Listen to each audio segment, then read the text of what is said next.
17. februārī starptautiskajā ēnu dienā Latvijas Lauksaimniecības universitātē viesojās gandrīz 40 vidusskolēni, kas kļuva par kādu no augstskolas 9 fakultāšu studentu vai darbinieku ēnām.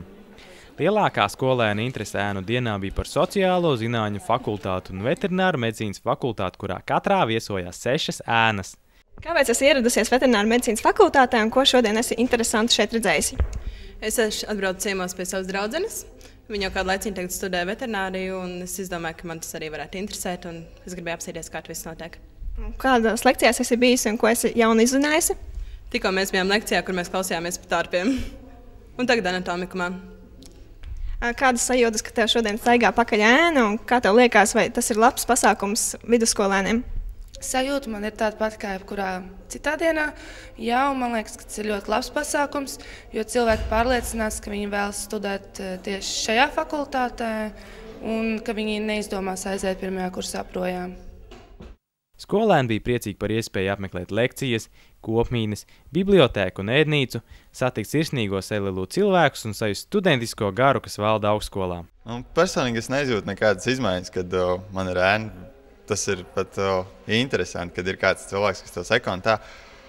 Un, tas ir ļoti pozitīvi un noderīgi vidusskolēnam, kad viņš var apskatīties, kāda ir ikdiena no tās profesijas, ko viņš varētu vēlās studēt tālāk.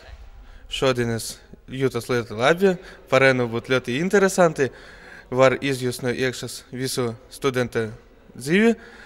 Un šodien es biju lekcijā, un tur bija tāda formula, kura bija uzrakstīta visa tafela, un ļoti sarežģīta ir, ļoti interesanti.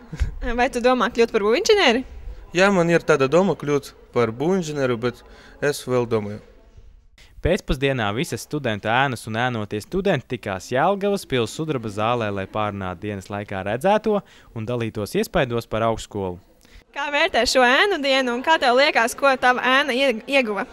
Tātad es vērtēju ēnu dienu visnotaļ pozitīvi, un manuprāt, mans ēnotājs saprata to atšķirību starp skolu un starp augstskolu. Kā augstskolā studējot, tev pasniedzējs vairs nenāk klāt, viņš neliek tev visu informāciju ar muti, karotē ar muti, ja? Tev pašam ir jāstudē, lekcijās viņš nepiefiksē, tur pieraksta vai ne.